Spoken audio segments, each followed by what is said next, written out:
Jezreel, donde Dios siembra. Nuestro propósito es compartir las herramientas de la palabra de Dios para formar líderes que impacten positivamente en el mundo, llevando transformación y restauración a quienes deciden poner su confianza en Cristo Jesús. Bienvenidos a la prédica de hoy. Estamos dándole la bienvenida a todos y cada uno. Estamos en nuestra celebración de fin de semana, último fin de semana del mes de agosto. A Alejandra y a todo el Ministerio de Alabanza les queremos agradecer por estar allí siempre para apoyarnos. Igualmente queremos agradecer a todo el Ministerio de Oración Permanente que están también cada semana apoyándonos con nuestras actividades de todas las semanas. Estamos cada mañana a las 6 de la mañana hasta las 7, de lunes a sábado, haciendo nuestra alborada de oración. Les estamos invitando a los que participan. Gracias por estar allí, gracias por ayudarnos, por interceder juntos delante de Dios por todas las cosas que hemos visto y que aún están por suceder. Igualmente los martes siempre les recordamos el día de ayuno en la iglesia y tenemos una reunión a las 12 del día con repetición también a las 6 de la tarde para los que no pueden al mediodía. Así que los martes es tiempo de oración, de intercesión con ayuno. Los miércoles la academia, el jueves están los profesionales acompañándonos a las 7 de la noche. Todos los jóvenes profesionales, todos y cada uno de ustedes también está cordialmente invitado. Los sábados tenemos el Arca de Noé, el tiempo especial para los niños a las 3 de la tarde y los adultos y los jóvenes nos reunimos a las 5 de la tarde los sábados y los domingos a las 10 de la mañana.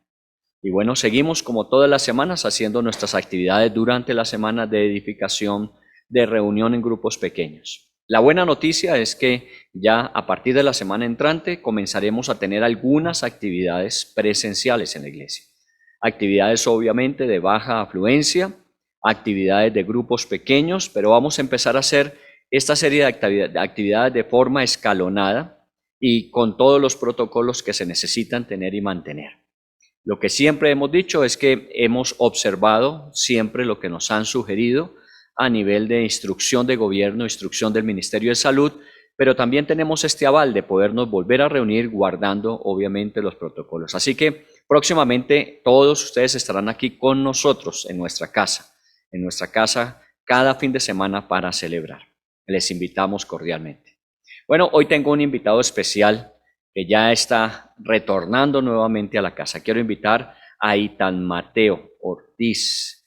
Él es uno de los miembros del Arca de Noé.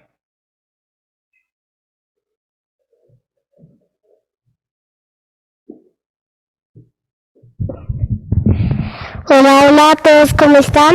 Bueno, hoy les quiero decir los 2 mandamientos porque hoy no alcanzamos a decirlos todos, entonces vamos a decir los 2 mandamientos. El primer mandamiento es: no tendrás dioses ajenos delante de mí. El segundo es: no te harás imagen ni ninguna semejanza de lo que está arriba en el cielo, ni abajo en la tierra, ni en las aguas debajo de la tierra. No te inclinarás a ella, ni las honrarás, porque yo soy Jehová tu Dios, fuerte, celoso, que visito la maldad de los padres sobre los hijos hasta la 3ª y 4ª generación de los que me aborrecen, y hago misericordia a millares de los que me aman y guardan mis mandamientos. Muy bien, tenemos a Mateo. Mateo es hijo de William Ortiz y Annie Álvarez. En este momento Annie está en tiempo de dar a luz ya a la hermanita que viene de Mateo. ¿Cómo es que se llama? Sara y Valentina. Sara y Valentina. Ya estamos en esa recta final con Annie. Cuando Annie estaba trabajando con nosotros, ella estaba aquí en la iglesia de forma permanente, así que el embarazo de Mateo fue aquí en la iglesia. Los primeros meses, los primeros años de Mateo fueron aquí en la iglesia. Y hoy lo que nos alegra es poder tener a Mateo ya casi de 7 años y con un corazón, como ustedes lo ven, siempre dispuesto para el Señor. Estaba que se venía para la iglesia, estaba que quería participar. Obviamente todavía el arca es virtual, pero próximamente estaremos juntos. Sale una invitación a los niños para el arca. Hola, ¿cómo están todos?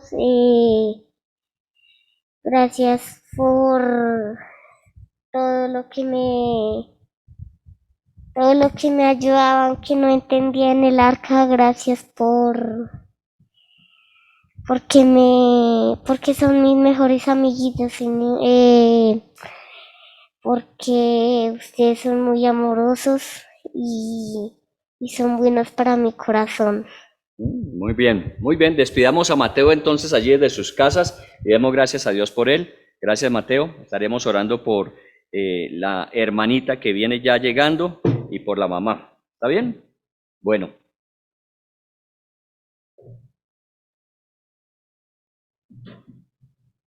Eso forma parte del poder volver a casa. Y creo que también los jóvenes y las parejas profesionales jóvenes, todos queremos estar nuevamente en nuestra casa. Y para Mateo, pues era un deseo estar aquí. Como ustedes lo ven, no han perdido el año. Han estado en todas las actividades del arca. Hoy estaba desde las 3 de la tarde muy interesado en conectarse para su actividad del arca. El sábado a las 3 de la tarde él se conecta con todos los demás niños. Y bueno, esperamos que próximamente podamos hacerlo con todos de forma presencial y segura. Muy bien, comencemos este tiempo de cierre de mes de agosto. Hemos estado hablando acerca de la importancia de no discriminar. A veces nosotros en la fe tendemos a discriminar. Pensamos que aquellos que no creen como nosotros, que no están con nosotros, que no hacen lo que nosotros hacemos, obviamente no califican. Pero la verdad estamos descubriendo, como el mismo Señor Jesús se lo dijo a sus discípulos y a las personas que le seguían en ese tiempo en Israel, que no solamente eran para los judíos, sino era para toda aquella persona que quisiera tener un encuentro personal con Dios. Y cada uno de aquellos que le buscaron a Cristo Jesús, obviamente tuvieron esa oportunidad de conectarse nuevamente con Dios. Habíamos hablado, hace 15 días estuvimos hablando de ese centurión romano que seguramente estaba cumpliendo una delegación desde su punto de vista militar, de estar allí pendiente de lo que pudiese suceder en esa región de Palestina. Pero aquellas cosas de Dios, a veces uno no sabe por qué Dios lo envía a un lugar o le da una asignación de trabajo. Y allí Dios tiene unos planes, y qué planes más maravillosos para este soldado romano que encontró en Cristo Jesús la respuesta que tanto necesitaba. No solamente la específica con respecto a su siervo que estaba enfermo, sino poder evidenciar que la fe puesta en Jesús nunca será avergonzada. Cuando uno coloca su confianza en el Señor, nunca quedará avergonzado. Y efectivamente vio que solamente una palabra de Jesús era más que suficiente para que su siervo sanara. Y no tuvo que esperar. Cuando ya regresó a su casa, su siervo ya estaba restaurado, porque así, por la fe, el Señor Jesús le había dicho que lo iba a tener. Igualmente estuvimos hablando hace 8 días de una mujer que no era judía, una mujer de Fenicia, Sirofenicia se llama allí en la Biblia. Era una mujer que obviamente no tenía mayor vínculo relacional con Jesús porque vivía en otra región, pero aprovechando que Jesús se había desplazado desde el norte de Galilea hacia la región de Fenicia, ella supo que Jesús había llegado a su ciudad y acudió a él con la misma fe sencilla del centurión. No era una fe estructurada teológicamente, no era una fe que tuviese un amplio conocimiento de las verdades de los escritos sagrados para el pueblo de Israel. Era simplemente una mujer que había escuchado lo que Jesús estaba haciendo. Y cuando vino a él, le rogó por su hija. Decíamos que era muy importante esta intercesión de los padres por sus hijos. Y cada vez estamos más convencidos que es tan importante que los padres estén orando por sus hijos, que los padres estén intercediendo por sus hijos, que este ejemplo de la mujer sirofenicia es fundamental. Y ella le pidió a Jesús que sanara a su hija. Efectivamente, Jesús hizo lo mismo que con el soldado. Por la fe de ella, inmediatamente vino sanidad sobre su hija. Jesús no tuvo que ir a donde estaba ella, así como no tuvo que ir donde estaba el siervo del soldado. Y en estos 2 casos, Jesús había planteado a sus discípulos y a los que estaban con él que no había visto mayor fe en Israel y que no había visto aún mayor fe fuera de Israel. Y es interesante porque es toda persona que quiere creer. No es aquellos que normalmente nosotros categorizamos que es posible o no es posible. El Señor está para todo aquel que le busque. Hoy vamos a hablar de la fe de un recaudador de impuestos. Un recaudador de impuestos que pasó de esto, de ser un trabajador para el Imperio Romano, a convertirse finalmente en uno de los apóstoles de Jesús, y también en el tiempo se convirtió en un escritor de uno de los evangelios que nosotros conocemos en la Biblia. ¿De quién estamos hablando? Estamos hablando de Mateo. Por eso también traje ahí tan Mateo, porque nos recuerda eso, y qué bueno que los nombres nos permiten recordar. Seguramente no era el nombre oficial de Mateo. Dice la historia, la tradición, que Mateo se llamaba Leví y era hijo de Cleofas. Ese era su nombre que le habían colocado dentro de su cultura, pero seguramente cuando se encontró con Jesús, ese cambio de vida también llevó a que tuviese esa nueva identidad. Hoy hablábamos en la canción, nos decía Alejandra en la canción, qué bueno que sepamos quiénes somos. Porque a veces nos han etiquetado, porque a veces las circunstancias en la vida nos han de alguna manera afectado a tal punto que creemos que fue eso que pasó en el pasado y no lo que hoy dice Dios que somos en el presente. Así que de alguna manera el nuevo nombre, Mateo, que traduce don de Dios, imagínense el nombre lo que significa, don de Dios, como un regalo de Dios. Y efectivamente Mateo se convirtió en un regalo de Dios para muchos, tanto para nosotros que hoy tomamos de los evangelios, en el caso específico del evangelio de Mateo, para estudiar acerca de cómo fue esa conversión, ese cambio en la vida de Mateo, fruto de la fe, de la confianza.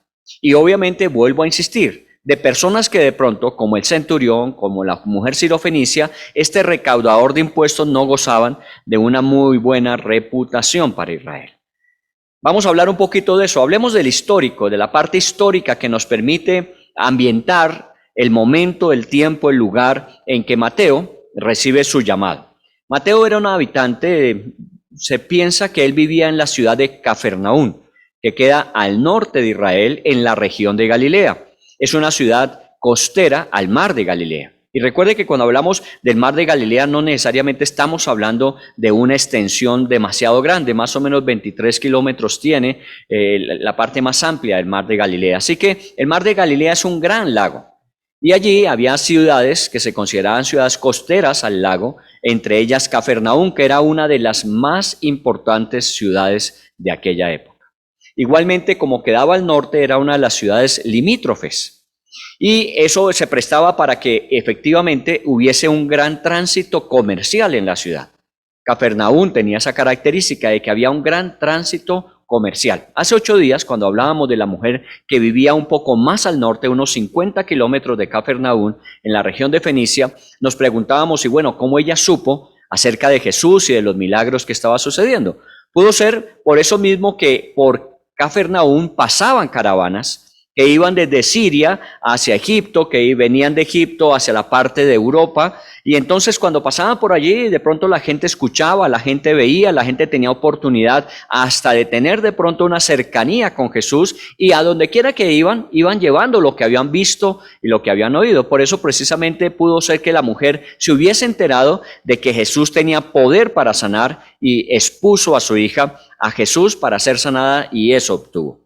Entonces, esa característica de Cafarnaún siendo muy comercial, esa ruta comercial de norte a sur, oriente a occidente, permitía que efectivamente hubiese mucha gente. Había un gran volumen de gente. Y como era zona comercial limítrofe, era limítrofe en cuanto a la frontera del país de Israel, pues como en todo lugar, tiene que haber un control específico de quienes ingresan y quienes salen del país. Pero también allí hay un control con respecto a las aduanas.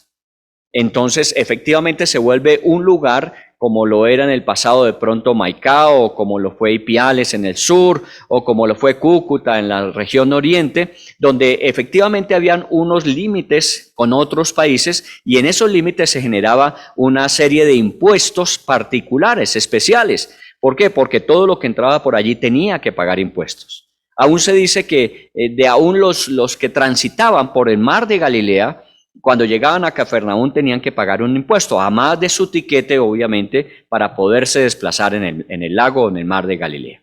Así que encontramos que es un lugar ideal para un trabajo como el que tenía este Leví, este Mateo. El trabajo de él, ustedes saben, de pronto no sobra decirlo, pero ustedes saben que ya lo conocen, es un publicano o recaudador de impuestos. Él trabajaba para el Imperio Romano y obviamente respondía a una autoridad muy cercana, Herodes Antipas, quien era el rey de toda esa región, y obviamente todos los impuestos tenían que ir a las arcas de Herodes en Jerusalén, y de allí se enviaban obviamente los recaudos hacia Roma, porque todo dependía efectivamente del Imperio Romano. Pero en ese tránsito obviamente había oportunidad en ese trabajo de enriquecerse, de poder generar unos recursos adicionales. Ahora, eso no se obtenía fácil. Normalmente era una especie de arrendamiento. Una persona compraba ese trabajo y durante un tiempo pagaba una serie de cuotas que él mismo se encargaba de recaudar entre los habitantes de la región. Él pagaba su cuota y todo aquello adicional que quedara era su salario. Por eso era importante para él poder recaudar la mayor cantidad de impuestos en esa región, porque todo lo que quedara, a más de lo que se le enviaba a Herodes Antipas a Jerusalén y que salía para Roma, era su propia ganancia. Así comienza la historia de este hombre. Pues tenemos que decir que no era un trabajo muy apreciado, enriquecedor desde el punto de vista material, pero era un trabajo empobrecedor desde el punto de vista relacional. Estos hombres judíos, en el caso de Leví, que trabajaban para el Imperio Romano, se consideraban traidores a la nación, porque trabajaban para aquellos que lo oprimían, y ellos eran los que sacaban los recursos, aún no solamente de las personas, sino de las minas y de las industrias, porque también era una característica que tenían ellos, y era poder generar de alguna manera empresas comerciales que en el tránsito de comercio ellos iban haciendo sus propios recaudos. Normalmente habían financiadores de esta labor en Roma. Algunos senadores importantes hacían inversiones para estas empresas comerciales. Dígale usted lo que hoy podemos conocer en nuestras ciudades como aquellas empresas que se dedican a las importaciones y a las exportaciones. Entonces todo tiene que pasar por ellos, y ese trámite que se hace a través de ellos tiene un costo. Y de esa manera se enriquecían aquellos que habían aportado el recurso, como también aquel que administraba ese recurso localmente. Estamos hablando entonces de un hombre que tenía una gran facilidad para hacer dinero, pero que sus relaciones se deterioraban. Al punto que aún en la cultura judía, a estos hombres se les impedía participar de las actividades religiosas. Y ustedes saben que para el pueblo de Israel, pues obviamente el ir cada fin de semana a su sinagoga y tener su oportunidad de relacionamiento, no solamente con otros, sino con Dios, a través de la instrucción de la ley, de los escritos sagrados del Antiguo Testamento que conocemos, era muy importante. Pero en aras de tener suficientes recursos, para Leví no era muy importante entonces ir a la sinagoga. Lo excluían, pues es algo con lo que uno puede vivir. No me voy a morir de eso. Más bien, mi trabajo y el recaudar los impuestos me da una comodidad y un bienestar que no todo el mundo podía tener. Igualmente, las actividades sociales no eran las personas invitadas de primera línea. Eran las personas que, para evitarse problemas, no se invitaban a las actividades sociales. Así que de alguna forma ellos estaban segregados de su cultura. Y piensen eso, ¿no? Habíamos hablado de un soldado romano que está con las tropas que mantienen el yugo del imperio en esa región. Estamos hablando de una mujer sirofenicia que no pertenece a Israel, y estamos hablando de un judío que trabaja para el Imperio Romano. Así que estamos hablando de personas que de alguna manera no pensaría uno que son las más propicias a acercarse, a aproximarse a Jesús. Pero ya como lo hemos dicho en las semanas anteriores, de alguna manera ellos lo hicieron. Y lo hicieron mucho más de lo que normalmente se esperaría que hiciera un judío. Y habíamos hablado de la palabra asombrar a Jesús. Lo habían asombrado estas personas. En el caso de Leví o Mateo, vamos a darnos cuenta que también él nos asombra por la respuesta que dio. Ustedes saben que fue muy sencilla, fue un llamado muy particular. Ahora lo vamos a ampliar un poco en el Evangelio. Pero lo que Jesús hizo con él fue llamarle, y él inicialmente fue un seguidor de Jesús. Y luego, cuando ya se habla de que Jesús, dentro de todos los que le seguían, de sus discípulos que le acompañaban, eligió a los apóstoles. Y en esa lista de los apóstoles aparece el nombre de Mateo. Así que pasó de ser un seguidor de Jesús a convertirse en un apóstol.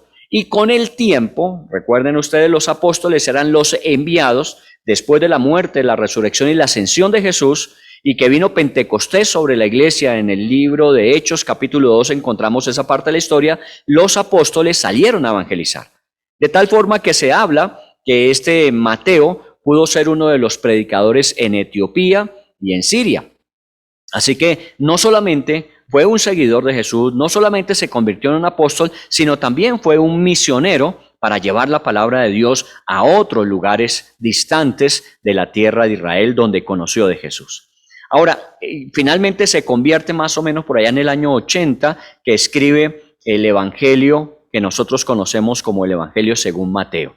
Y es increíble, ¿no? Cómo un hombre después de unos 40, 50 años escribe sus memorias y toda aquella información que tiene de primera mano con los discípulos que estuvieron con Jesús acerca de ese Evangelio, el Evangelio de Mateo.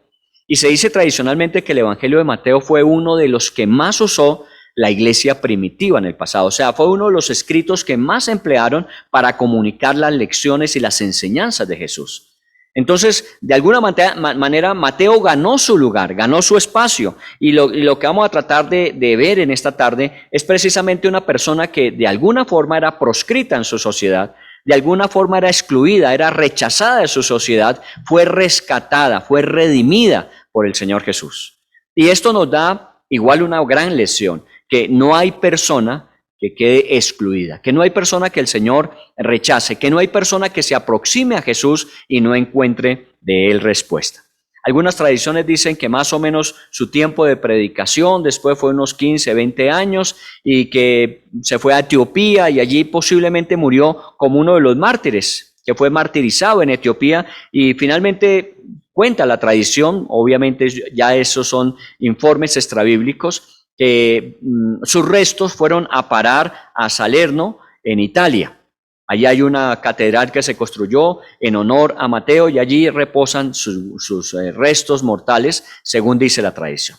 Pero bueno, vamos a meternos en la parte bíblica. Ya hemos hablado un poquito del ambiente, de cómo era que se movía la situación. A lo mejor usted conoce y sabía de esto o puede tener mayor información, pero simplemente es para ambientar a aquel que está llegando y nos está acompañando en esta historia de un hombre que era un recaudador de impuestos, pero que por la fe se convirtió en un apóstol y finalmente en un escritor de uno de los evangelios que conocemos. Entonces, para que usted se ubique, abra su Biblia en Mateo capítulo 9.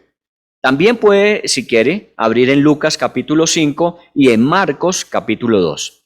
Porque de lo que vamos a hablar es uno de esos pasajes que se llaman pasajes paralelos en los evangelios sinópticos. Los evangelios sinópticos son Mateo, Marcos y Lucas. Y esos evangelios, la característica es que muchas veces nos narran los mismos episodios y complementan la información que en uno de ellos haya con los otros dos que tuvieron un punto de vista de pronto adicional a aquel autor que muchas veces nos enfrentamos para leer. Hoy vamos a centrarnos en Mateo, el pasaje que vamos a leer en Mateo capítulo 9, pero vamos a usar algunas cosas que Lucas en el capítulo 5 dijo y que Marcos en el capítulo 2 también nos habló acerca de Mateo. Entonces volvamos a ubicarnos, estamos en la ciudad de Cafarnaúm, una ciudad marítima, una ciudad fronteriza, una ciudad de mucho tránsito, hay mucha bulla, hay gente que entra, hay gente que sale, y uno de los lugares que Jesús prefería visitar, uno de los lugares a donde Jesús mucho tiempo pasó. Allí sucedieron muchos grandes milagros. Pero vamos a centrarnos un poco en el capítulo 5 de Lucas para mirar cómo de alguna forma lo que había sucedido puede darnos luces sobre lo que iba a suceder con Leví o Mateo. Lo que había sucedido según Lucas en el capítulo 5 es que Jesús, habiendo entrado en Cafarnaúm, le llevaron un paralítico. Una persona que estaba lisiado de sus piernas y pues no se podía desplazar por él mismo, fue llevado. En alguno de los evangelios, cuando se habla de ese episodio de la sanidad de este paralítico en Cafarnaúm, recuerdan que de pronto fue aquel que subieron a un tejado, abrieron el tejado, lo descolgaron, porque la casa donde estaba Jesús reunido con las personas que estaban escuchando estaba completamente llena. Pero 4 amigos de él vinieron y lo llevaron, lo hicieron descender delante de Jesús. bueno, eso es parte de lo que los evangelios nos permiten ir completando. Pero bueno, estamos hablando de ese paralítico que fue puesto delante de Jesús para que lo sanara. Y lo interesante es que Jesús no dijo, levántate y sé sano, sino lo que Jesús dijo fue, levántate, tus pecados te son perdonados.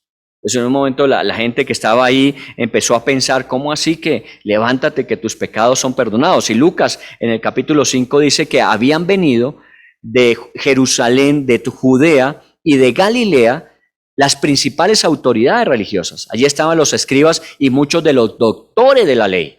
Y estaban seguramente en el lugar donde Jesús se encontraba cuando le trajeron este paralítico, y cuando ellos oyeron que Jesús no solamente actuaba sanidades físicas, sino que decía que podía perdonar los pecados de los hombres, e inmediatamente ellos hicieron una referencia a que eso, el único que lo puede hacer, según lo que ellos tenían en los escritos, era Dios. Dios es el único que puede perdonar los pecados de los hombres. Así que cuando un hombre se atrevía a decir que tus pecados te son perdonados, es, bueno, ¿este qué se cree?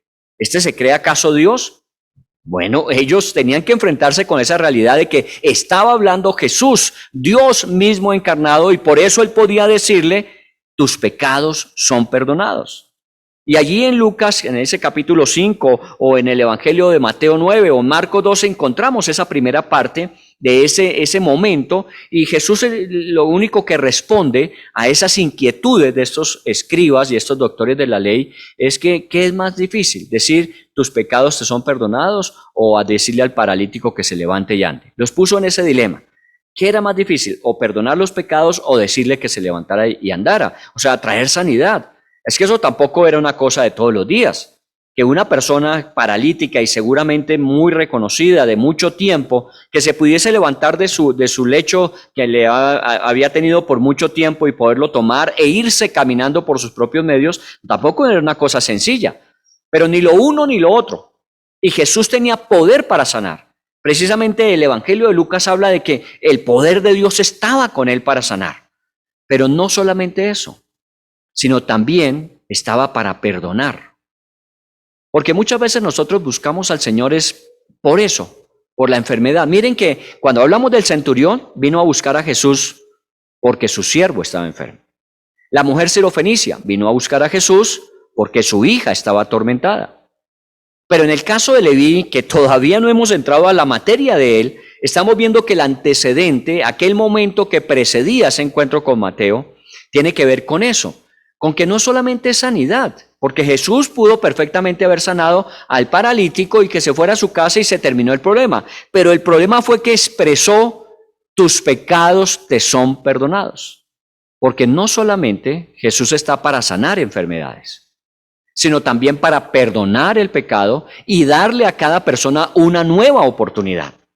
Ustedes saben que según lo que dice la Biblia, y Pablo es especialista en escribirnos acerca de eso, diciéndonos que el pecado nos separó de Dios. La paga del pecado fue muerte, una separación de Dios. Así que una de las cosas más importantes, aún mucho más que la restauración física, es la restauración de nuestra comunión con Dios.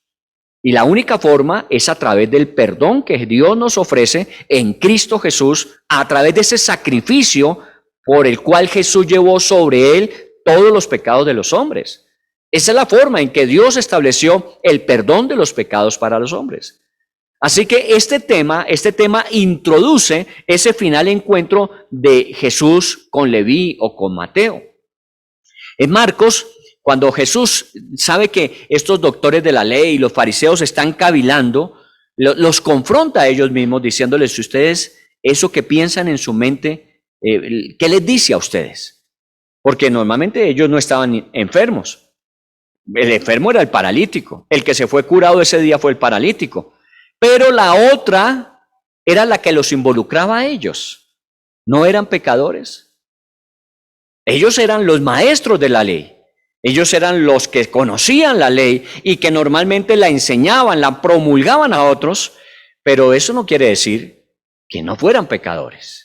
El hecho de que conocieran y que de alguna manera dentro de la cultura religiosa judía fueran los más grandes enseñadores de esa ley, no los exoneraba de ser pecadores. Así que de alguna forma, este llamado de Mateo lo que confronta es a estos hombres que estaban siempre allí siguiendo a Jesús, no para aprender. Había gente honesta, sincera, que seguía a Jesús porque querían aprender de Él, aprender un nuevo modo de vida, aprender a relacionarse con los demás, aprender a relacionarse con Dios. Pero había otros que lo seguían para buscar siempre una razón sobre la que discutir, sobre la que pelear. Muy bien, entonces allí es que encontramos a Jesús ya, y ubíquese en el capítulo 9 de Mateo, en el versículo 9. Después de eso que sucedió, dice que pasó Jesús de allí y vio a un hombre llamado Mateo, Leví, hijo de Alfeo, nos dice el Evangelio de Marcos, que estaba sentado en el banco de los tributos. Entonces ya nos encontramos con nuestro personaje central de esta tarde, un publicano. Está en su oficina oficial. Recuerde que es un trabajador del imperio, obviamente debe tener una representación adecuada de ese imperio para la recaudación de esa jurisdicción, de todos los impuestos, de todos esos ingresos regulares, y recuerde, entre comillas, irregulares, porque muchos de esos impuestos ellos aprovechaban para cobrar de más o para hacer sus propios negocios, sus propias empresas, como les explicaba que ellos tenían la posibilidad de hacer.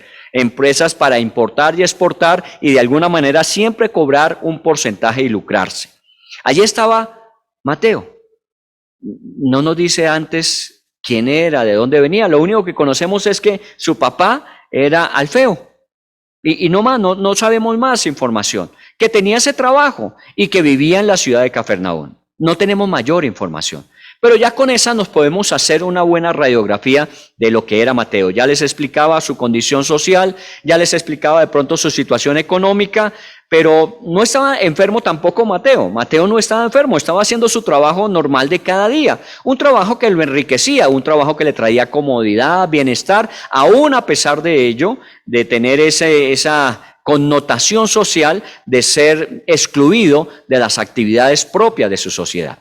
Pero no importaba, él estaba bien, aparentemente. Pero Jesús pasó, dice el versículo 9, y le dijo, sígueme. Esto es uno de los llamados más cortos que tiene la Biblia, sígueme. Otras veces encontramos que Jesús interactúa con las personas a las que llama. Moisés, en aquel monte donde la zarza ardía y no se consumía, y ahí tuvieron un diálogo. Encontramos a Gedeón con el ángel cuando le dice que es esforzado y valiente. Encontramos a Jeremías cuando le dice Dios que no importa que sea un joven, que Él lo ha llamado para ser profeta de las naciones. Así podríamos recorrer muchos de los llamados en la Biblia, y llamados siempre que hay una interacción entre Dios y la persona que es llamada. Pero en este caso encontramos que Jesús pasa por el lado de Mateo, quien está ocupado en su labor, y simplemente le dice, sígueme. Sin ninguna promesa, sin ninguna contraprestación. No hay ni siquiera una descripción acerca de qué va a hacer. Imagínense Pedro y sus compañeros de pesca, Andrés, Santiago y Jacobo. Y si ustedes miran estos pescadores, cuando Jesús los llamó, les dijo, síganme y yo los haré pescadores de hombres. Jesús al menos les dijo en qué se iban a convertir. Pero en el caso de Mateo, Jesús le dijo simplemente, sígueme. Y dice el pasaje en el versículo 9, y se levantó y le siguió. Y complementando un poco a Mateo con Lucas, Lucas en el capítulo 5 dice, dejándolo todo, se levantó y lo siguió. Él no le dijo, bueno, Señor, mañana ¿dónde nos encontramos? Y déjeme, yo acabo de recoger lo que en este día he recaudado. Bueno, hasta ahora voy a quedar en este trabajo, a partir de mañana ya me involucro, ya te sigo. Sino que dice que dejándolo todo, le siguió. Ese dejarlo todo es importante porque hay personas que lo dejan todo, pero no tienen nada que dejar. Hay gente que saca a pecho diciendo, no, es que yo lo he dejado todo por el Señor. Y uno le pregunta qué dejó y no tenía nada. O sea que dejar nada es dejarlo todo, pues sí, pero a la larga no tiene mayor sentido o significado. Pero cuando es un hombre que ha logrado amasar una fortuna, que tiene de alguna manera unas cualidades y capacidades que ha expuesto en la vida para enriquecerse y decir dejarlo todo, eso pesa. Y eso también lo confronta a uno, porque a veces nosotros decimos que hemos dejado. ¿Qué hemos dejado? ¿Qué ha dejado usted para seguir a Jesús? Uno a veces se da cuenta que, bueno, yo más bien he recibido en lugar de dejar. Bueno, lo que he dejado es lo que me hacía daño, lo que me afectaba. De alguna manera he dejado aquellas prácticas o aquellas costumbres o aquellos hábitos que de alguna manera no me dejaban ser la persona que Dios quiere que sea. Pero que yo haya tenido un alto costo en dejar y seguir, posiblemente no, pero para Mateo lo era todo. Por eso su respuesta es de una admirable prontitud. Respondió inmediatamente, no lo pensó dos veces. Y ya lo encontramos en el siguiente escenario, en el versículo 10, lo encontramos celebrando en su casa la despedida. Jesús le dijo, sígueme, él lo siguió y esa noche hizo la despedida en su casa e invitó a Jesús y a sus discípulos. Obviamente, como era proscrito de su sociedad, como no podía participar de otras actividades sociales normales en su ciudad de Cafarnaúm, pues a quienes invitó, dice el versículo 10, había muchos publicanos y muchos pecadores junto con los discípulos de Jesús. Y es interesante, porque muchos habían seguido a Jesús, allí había mucha gente. Nosotros tenemos el caso de Mateo Leví específico, concreto, allí está escrito. Pero según el Evangelio de Marcos, dice porque había muchos que le habían seguido.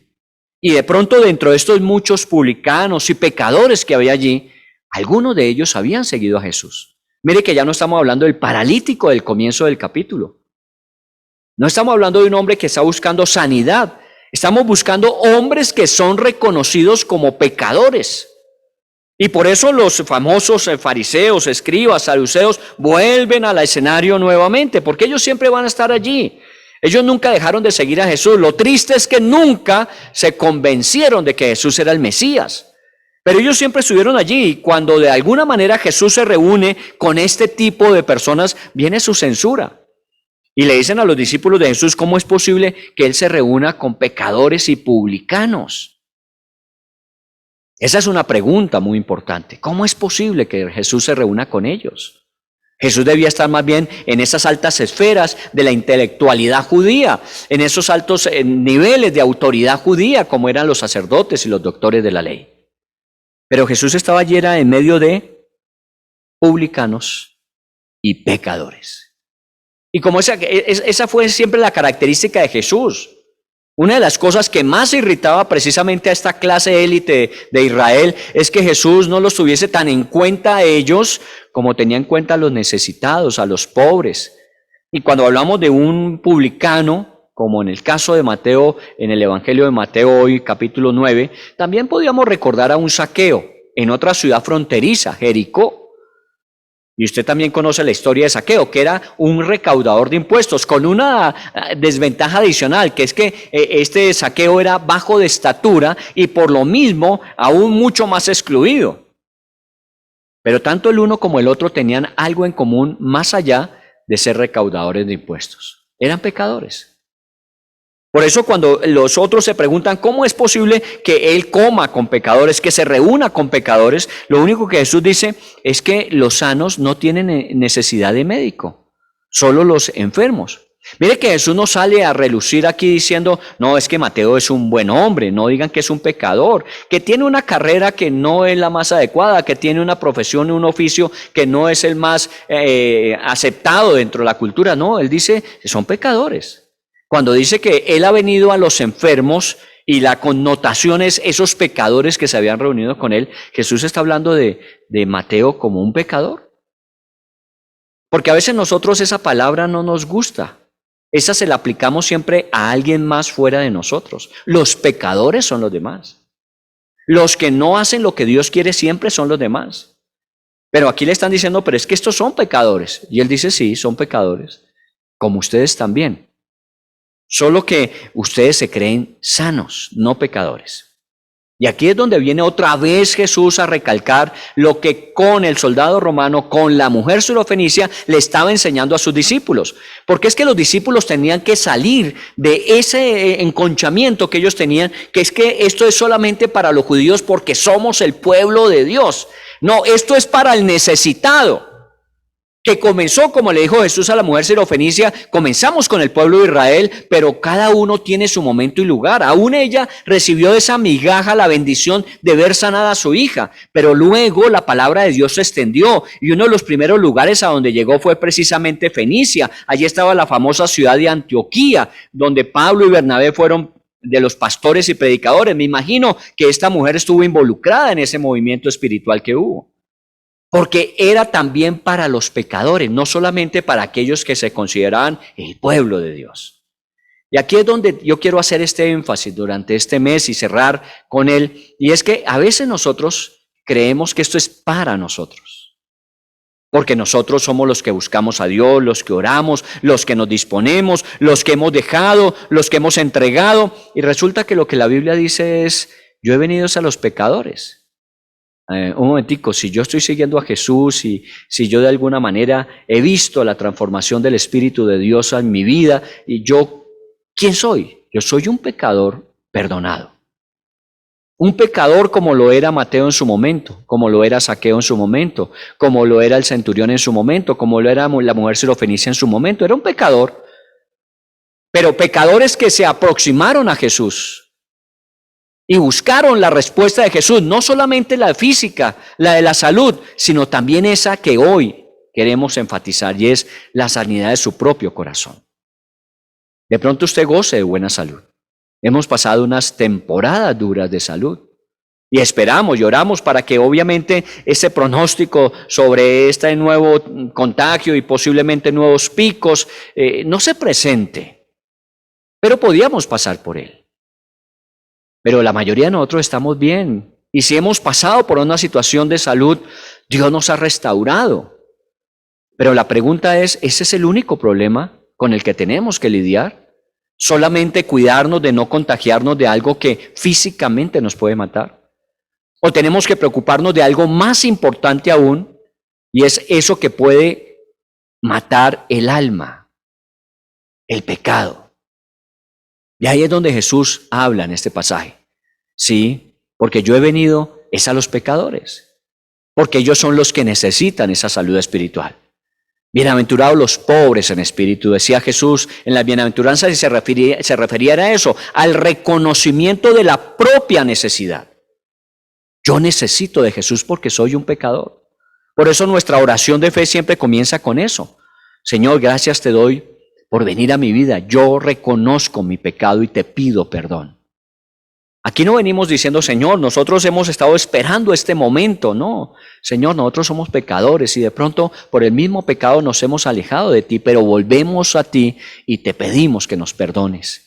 Y conjuntamente con el perdón y la salvación viene la sanidad, la restauración, y viene de alguna manera su bendición permanente sobre nuestras vidas. Pero estamos hablando del perdón de los pecados. ¿Qué necesitamos aprender de esto? Bueno, lo mismo que Jesús les enseñó a ellos allá. Lea usted el versículo 13 de ese Mateo capítulo 9. Dice, id pues y aprended lo que significa misericordia quiero y no sacrificio. Vayan y aprendan lo que significa misericordia. La palabra misericordia viene de miseria y cardio, que es corazón, de la miseria del corazón. Aprendan lo que Dios ve en el corazón del hombre, su miseria, su pecado. Pero no por eso los excluye, no por eso los excomulga, no por eso los aparta, sino por el contrario, se aproxima a ellos para llenar esa su necesidad espiritual, para llenar ese su corazón necesitado. Vayan y aprendan lo que significa misericordia más que sacrificio. Porque muchas veces los cristianos caemos en eso, en ser ritualistas. Y creemos que por nosotros tener nuestros sacrificios, quiero decir, nuestros cultos, nuestros servicios, nuestras reuniones, como quiera usted llamarle, nosotros somos de los buenos. Dice el Señor, aprende misericordia. Y es a poder ver en cada corazón su miseria, su necesidad. Y en lugar de juzgar y condenar diciendo esos son los pecadores, es poder acercarse y aproximarse como Jesús lo hizo y decir, este es el enfermo y el Señor me manda con su medicina para restaurar. Y la medicina del Señor es el perdón, porque no he venido a llamar a justos, sino a pecadores, dijo el Señor. Eso era lo que el Señor estaba recalcando. Y de alguna forma los discípulos estaban aprendiendo esto. Ya lo vieron con el centurión, el Señor no rechazó a un soldado.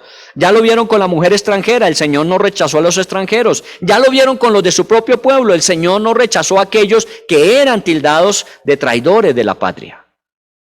Todos y cada uno de ellos en su necesidad fueron aceptados por Jesús. Y en el caso de Mateo, sus pecados fueron perdonados. Imagínense. Y se transformó en un evangelista. Si hubiese sido de pronto por el juicio de los hombres, lo hubiésemos excluido y nos hubiésemos perdido de una pieza literaria importantísima en las Escrituras, el Evangelio de Mateo. Pero el Señor vio en él su miseria, la miseria de su corazón, y por eso como buen médico vino a atenderla. Le sanó, le restauró y lo colocó dentro de esos grandes de la historia que nos ha permitido a nosotros beneficiarnos de lo que en su vida Dios hizo a través de Él hace en nosotros. Así que cerremos este mes pensando en eso. La fe de un soldado, la fe de una sirofenicia, la fe de un recaudador de impuestos, personas que muchas veces son excluidas, pero que el Señor ve su realidad y necesidad, como lo somos cada uno de nosotros. Dios no te excluye, Dios no te condena, Dios no te juzga. Sabe que eres pecador, que eres pecadora, pero no viene para condenarte, sino viene para sanarte, para restaurarte. Y tus pecados son perdonados. Así lo dijo Jesús. Tus pecados son perdonados y el sacrificio en su cruz fue precisamente por eso, para el perdón de nuestros pecados. Y eso nos permite tener una nueva vida y la posibilidad, como en el caso de Mateo, de convertirnos en instrumentos útiles en las manos de Dios para el futuro. Así que cerremos este mes dándole gracias a Dios, dándole gracias por habernos permitido acercarnos a Él. Pudo ser que fuimos como el soldado que se aproximó por un pariente, por un conocido, por una persona cercana. Pudimos acercarnos a Jesús, como en el caso de la sirofenicia, por un familiar, la hija. O puede ser Mateo, que simplemente el Señor lo llamó para que lo siguiera y dejándolo todo, le siguió. Sabiendo que era un pecador, sabiendo que era rechazado en su sociedad, pero que fue aceptado por Jesús, le siguió. Así que dele gracias a Dios. Si hay enfermedad, si hay necesidad, dele gracias a Dios. Dios es sanador, Dios es el que suple nuestras faltantes conforme a sus riquezas en gloria, pero démosle gracias porque todos y cada uno de nosotros fuimos pecadores, somos pecadores y ese pecado fue perdonado. Ese pecado fue colocado en la cruz de Cristo Jesús y ya nadie nos puede censurar. Aquellos doctores de la ley trataron de censurar a aquellos que se sentaron con Jesús a la mesa. Pecadores son. Sí, pero han sido sanados y restaurados. Nadie podrá decir de nosotros en el futuro nada. ¿Por qué? Porque Jesús perdonó nuestros pecados, porque sanó nuestra vida. No importa qué tan grande hayas sido, no importa qué tanto hayas ofendido, el Señor te ha perdonado y te ha dado una nueva vida. Ponte en las manos de Él como lo hizo Mateo. Síguelo.